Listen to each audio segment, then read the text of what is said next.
Sabir Abdullayev gelsin öz səsini bu mikrofonu həkk eləsin. Bahar balam da hazırlaşsın gəlsin bəri. Ha, oturmayın tez edin. Xahiş edirəm. Bahar xanımlara eşq olsun. Hə. Bahar xanım da Türkünün müəllimi Məclisimizin Abdullayev. əvvəli, ortası, axırı bir-birinə yaraşmalıdır. Elə deyir, böyük sənətkar. Axırı yoxdur. Adam belə məclisdən ayrılmaq istəmir, İlqam müəllim. Sənə qurbanlam, çək günahımdan. Ben de muğam okumaya uyuyorum. Sabir Abdullayev yüreğden bir alkışlayalım. Sabiri alqışlayın. Çok sevindim.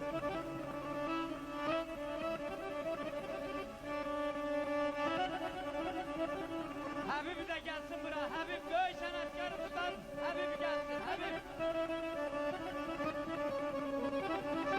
Habib Rahimov gəlsin mənim yanıma. Mikrofon önünə. Aşıkın yar değil, iller boyuna alan olmuş. Aşıkın yar değil, iller boyuna alan olmuş. Aslanın güzeli, kimlere meskan olmuş.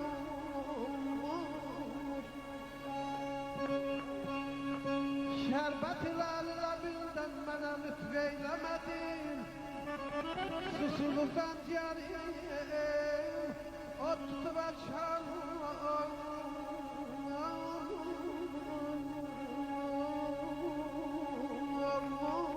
Sabir Abdullahev'e eşk olsun.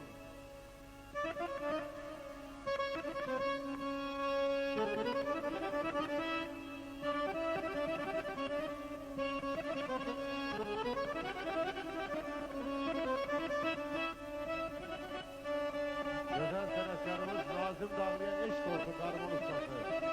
Nazım Dağlı var olsun.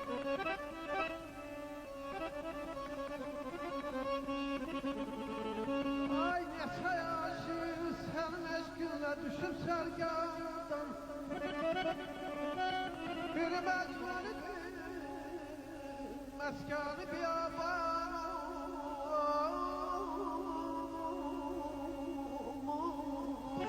Sağ ol Sabir, sağ ol Sabir. Biri Ferhat'ı Habib çalmışız Rahimov masadın işi.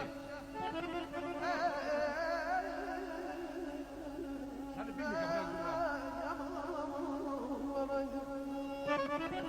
Biri Mecnun idi, çalmışız başına çinşe. Biri Ferhat idi, meskanı biyaban olmuş.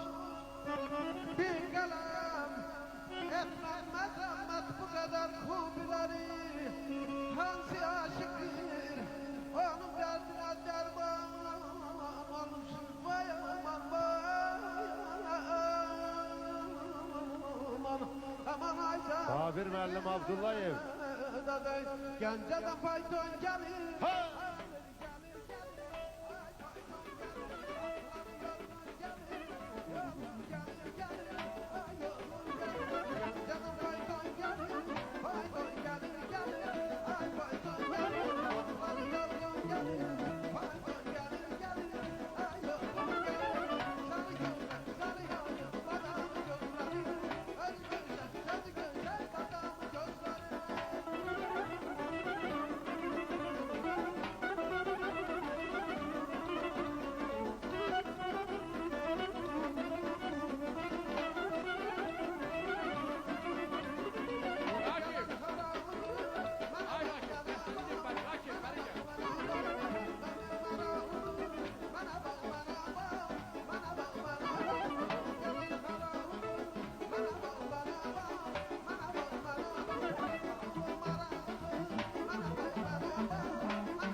Ümid olsun ki senin balaların toyunda ben de bir əmiləri kimi, bir dayılar kimi iştirak